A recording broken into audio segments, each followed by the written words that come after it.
Halo Achievers, jumpa lagi dengan saya, Sir Sahala Freddy Simanjuntak dalam pelajaran Ekonomi Lintas Minat. Kali ini kita akan membahas tentang uang. Siapa yang tidak mengenal tentang uang? Mungkin kita sering mendengarkan bahwa uang itu sangat berharga dan memiliki arti yang sangat penting di dalam kehidupan kita sehari-hari. Betul bukan? Baik, Achievers, untuk lebih jelasnya, mari kita simak video berikut ini.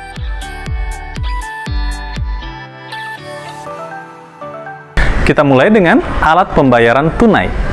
Alat pembayaran tunai dapat dilakukan dengan menggunakan uang, baik jenis uang kertas maupun uang logam. Dalam peredarannya, uang tersedia dalam berbagai jenis pecahan untuk memudahkan transaksi antara satu dengan yang lain. Agar kebutuhan uang tunai di masyarakat dapat terpenuhi, ada 4 kegiatan strategis yang menangani kegiatan uang tunai yang dilakukan sebagai berikut. Yang pertama, melakukan penelitian dan perencanaan yang matang sebelum menerbitkan uang baru. Yang kedua, menjaga ketersediaan uang dalam jumlah yang cukup dengan pecahan untuk memenuhi penarikan dan persediaan uang. Dan yang ketiga adalah pemilihan sistem distribusi uang yang efektif. Dan yang keempat, kebijakan yang lebih mendorong keterlibatan perbankan maupun lembaga lain dalam membantu tugas peredaran uang. Achievers, jika kita melihat kembali bagaimana sejarah uang, saya mau bertanya kepada kita terlebih dahulu. Jika Anda mempunyai banyak uang, kira-kira apa yang Anda lakukan? Pertanyaan yang kedua, apakah semua barang yang Anda inginkan dapat Anda beli? Kemudian, bayangkan jika Anda tidak pernah mengenal uang. Bayangkan semua barang yang ingin Anda miliki, Anda harus tukarkan dengan barang yang lain. Dan yang keempat adalah, apa hal yang mempermudah kegiatan sehari-hari atau menghambat kegiatan dalam proses transaksi jual-beli?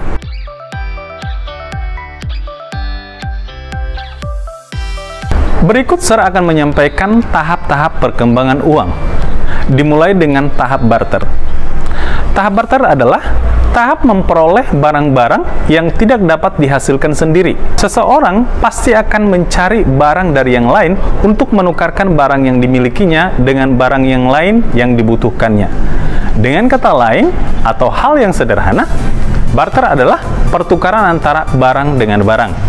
Yang kedua adalah tahap uang barang. Benda-benda yang dipakai sebagai alat penukaran adalah benda-benda yang diterima secara umum.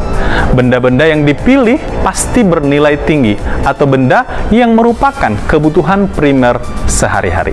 Dalam tahap uang barang, kita ambil contoh misalnya, garam pada zaman orang Romawi digunakan sebagai alat tukar maupun sebagai alat pembayaran upah. Kemudian dari tahap uang barang akan dilanjutkan dengan tahap uang logam.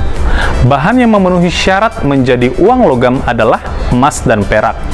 Uang yang terbuat dari emas dan perak disebut sebagai uang logam. Sejalan dengan perkembangan perekonomian, tukar-menukar yang harus dilayani dengan uang logam juga berkembang. Sedangkan uang logam dari emas dan perak terbatas jumlahnya. Dan yang terakhir adalah tahap uang kertas.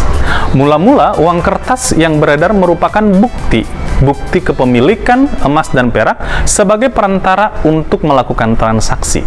Dengan kata lain, uang kertas yang beredar pada saat itu merupakan uang yang dijamin 100% dengan emas atau perak yang sewaktu-waktu dapat dipertukarkan penuh dengan jaminannya.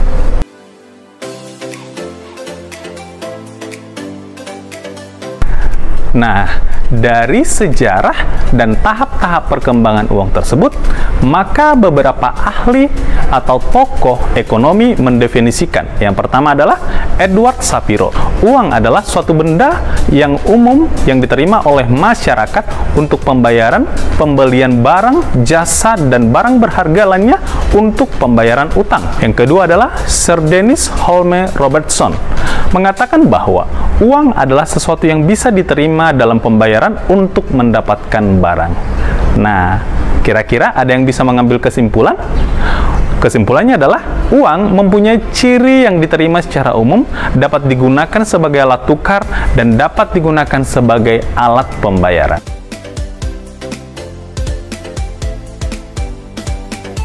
Achievers, sebelum kita memiliki uang, dan uang tersebut kita gunakan dalam kegiatan sehari-hari. Kita juga harus mengetahui apa fungsi uang tersebut. Secara umum, fungsi uang ada dua. Yang pertama adalah fungsi asli, dan yang kedua adalah fungsi turunan. Ayo kita bahas ya. Yang pertama, fungsi asli. Fungsi asli adalah alat tukar. Contoh, seorang petani membutuhkan cangkul, dia dapat menjual hasil panennya dan mendapatkan uang. Uang hasil penjualan panen tersebut digunakan untuk membeli cangkul. Yang kedua, alat satuan hitung. Sebagai alat satuan hitung, uang digunakan untuk menghitung harga sebuah barang.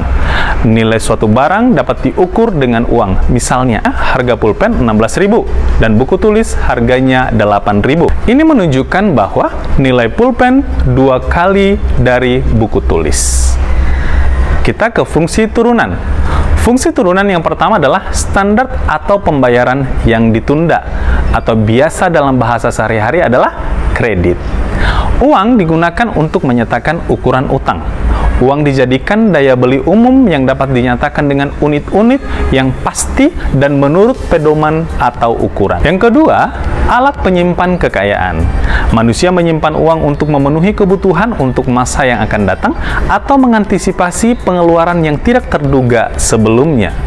Yang ketiga, alat pengalih nilai atau kekayaan. Misalnya, Bapak Ali berencana ke Jakarta. Ia kemudian menjual asetnya di Pekanbaru dan membeli kembali aset di Jakarta. Karena tidak mungkin memindahkan fisik rumah bangunan dari Pekanbaru ke Jakarta. Otomatis, Bapak Ali harus menjual dulu di Pekanbaru dan membelinya di Jakarta. Sehingga uang berfungsi sebagai alat pengalih nilai.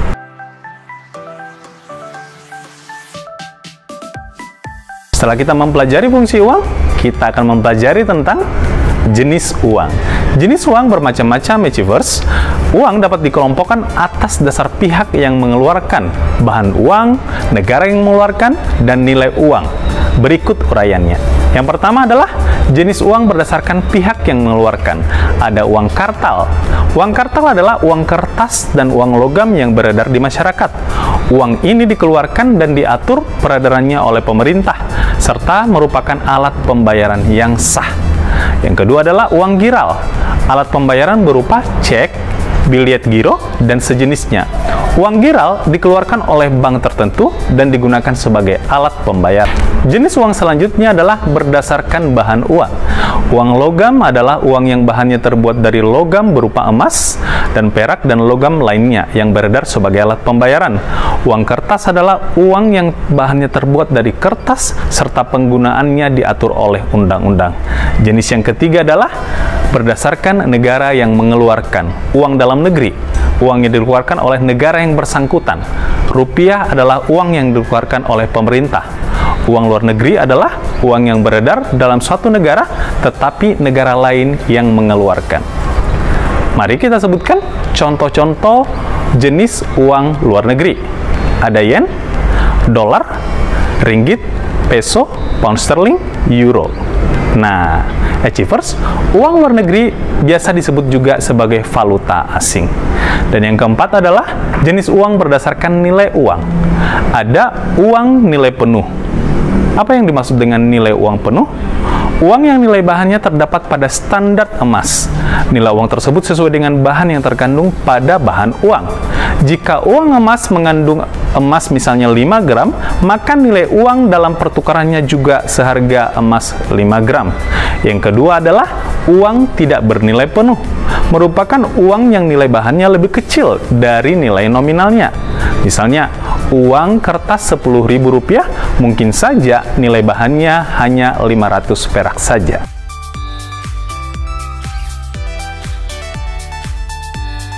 Achievers, kita juga perlu mengetahui syarat-syarat uang.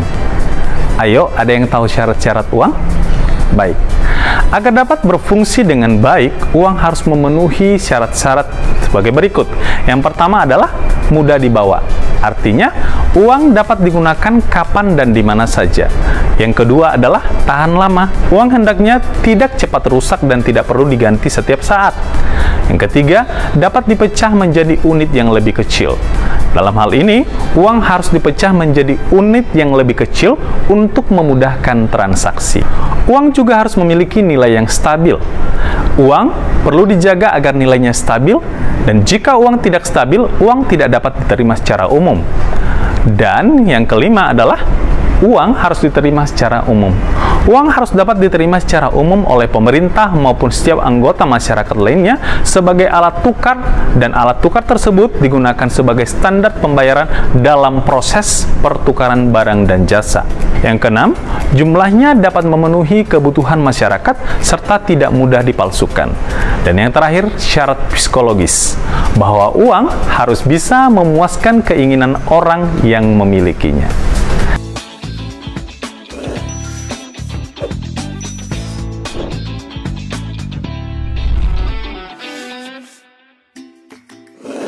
Kalau kita bertransaksi dengan cara non-tunai, salah satu alat pembayarannya adalah APMK atau alat pembayaran dengan menggunakan kartu. APMK ada dua jenis, kartu ATM atau debit dan kartu kredit. Kalian pasti udah sering dong pakai dua kartu ini buat belanja, nongkrong di kafe, atau makan di mall. Meski mirip, tapi jangan salah, tiap kartu punya karakteristiknya masing-masing. Pertama, kartu ATM atau kartu debit. Kartu ini sumber dananya berasal dari simpanan si pemegang kartu dan akan langsung berkurang kalau kita melakukan transaksi. Untuk kartu ATM, akan dikenakan biaya pada transaksi tertentu. Misalnya, biaya transfer antar bank dan biaya administrasi. Kartu ini berfungsi sebagai kartu debit saat digunakan untuk alat pembayaran kepada pedagang. Dalam mengakses berbagai fitur layanan, kartu ATM atau kartu debit memiliki teknologi pita magnetik atau magnetic stripe. Mulai 2018 ini, Bank Indonesia mewajibkan semua penerbit kartu ATM atau debit untuk mengganti dari magnetic stripe ke chip base. Ini untuk melindungi data nasabah. Kalau kartu kalian masih yang lama, segera minta ganti ya ke bank penerbit kartu masing-masing.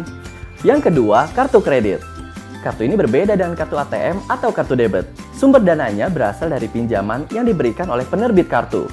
Makanya, kalau kita pakai kartu kredit, pasti dapat tagihan kan? Kalau kita bayar setelah jatuh tempo, pasti juga akan dikenakan denda. Selain itu, kartu kredit memiliki fitur untuk berbelanja pada merchant dan bisa tarik tunai di mesin ATM. Berbeda dengan kartu ATM atau debit, fitur layanan kartu kredit bisa diakses dengan menggunakan teknologi chip based. Nantinya, karakteristik kartu kredit mirip dengan kartu ATM atau debit, yaitu menggunakan PIN 6 digit dalam setiap transaksi pembayaran. Sama halnya dengan perubahan magnetic stripe ke chip base, penambahan PIN 6 digit ini untuk meningkatkan keamanan data kita sebagai nasabah. Udah pasti sekarang kita terbantu banget kan dengan adanya kartu-kartu ini. Tapi, apapun jenis kartunya, mau kartu ATM, debit, atau kartu kredit, kita harus selalu hati-hati dalam menggunakannya. Untuk kartu kredit, selalu jaga kerahasiaan nomor kartu dan 3 digit angka di belakang kartu. Ini penting loh teman-teman, jangan sampai ada pihak lain yang tahu karena kartu kredit kita bisa disalahgunakan. Dan, selalu simpan nomor call center bank penerbit kartu untuk jaga-jaga kalau kita mengalami masalah. Yuk, kita minta PIN 6 digit pada bank penerbit kartu kita. Udah tahu kan bedanya?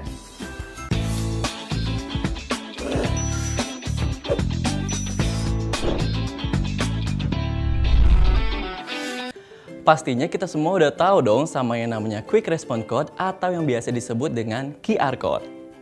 Itu loh, teknologi yang memungkinkan kita untuk menyimpan informasi dalam bentuk kode yang mirip dengan sekumpulan titik hitam. Kayak gini nih. Dulu, untuk baca kode QR ini perlu aplikasi khusus. Tapi sekarang, dengan zaman yang semakin canggih, cukup dengan menggunakan kamera handphone, maka informasinya langsung muncul. Canggih kan? Nah, sekarang kode QR banyak dipakai untuk keperluan luas. Salah satunya sebagai alternatif cara pembayaran. Contohnya nih, kalau kamu pergi ke mall, banyak kan promo-promo makanan dan minuman favorit kamu? Itu bayarnya pakai apa? Berhubung di Indonesia udah makin banyak sistem pembayaran yang berbasis online, maka tiap sistem pembayaran tersebut juga punya kode QR yang berbeda-beda. Kalau sebuah toko atau merchant menerima 4 sistem pembayaran, maka ada 4 buah kode QR yang berbeda-beda juga. Contohnya, seperti yang sering kita lihat di beberapa toko. Pas di kasir, kayak banyak tuh berjejer berbagai macam sistem pembayaran yang kayaknya menuhin meja si kasir. Malah jadi repot kan? Makanya, Bank Indonesia ngebuat suatu standarisasi yang berlaku untuk semua sistem pembayaran berbasis kode QR yang ada di Indonesia. Sehingga, kode QR yang tadinya eksklusif alias cuma bisa dibaca oleh si penerbitnya aja, kini jadi lebih inklusif alias dapat dibaca oleh penerbit yang lain. Ini namanya Quick Response Indonesian Standard atau disebut KRIS. Tapi jangan salah, KRIS ini bukan jenis aplikasi atau instrumen pembayaran loh ya. Karena KRIS adalah semacam interface. Jadi, pembayaran yang menggunakan scan QR tetap pakai aplikasi dompet elektronik, mobile banking, atau uang elektronik berbasis server. Gampangnya gini, kalau untuk kartu ATM, kita punya Gerbang Pembayaran Nasional atau GPN. Nah, kalau untuk kode QR, kita punya KRIS. Lalu, kelebihan dan manfaatnya apa? Seperti yang udah dijelasin sebelumnya, karena KRIS ini bersifat inklusif, jadi semua lapisan masyarakat bisa pakai. Mulai dari pedagang kecil sampai ke merchant-merchant yang ada di mall. Karena nggak perlu mesin edisi yang banyak, jadi nggak membutuhkan modal yang besar. Nantinya, nggak akan ada lagi tuh toko-toko yang mejengin kode QR yang berbeda-beda sampai berjejer penuh kayak gini. Nggak cuma itu, standarisasi ini juga sebagai antisipasi dari tindak kriminal, seperti penipuan dan scamming yang marak terjadi di luar sana. Dengan hadirnya KRIS ini, nggak cuma untuk mempermudah dan melindungi kita sebagai konsumen aja, tapi juga menciptakan kompetisi yang sehat antar penyedia barang dan jasa atau si merchant tadi. Jadi, mau kamu jajan di mall sampai jajan di pinggiran, bisa tuh bayar pakai KRIS. Bakso. Tukang bakso. Jadi pengen jajan. Bang, tunggu bang.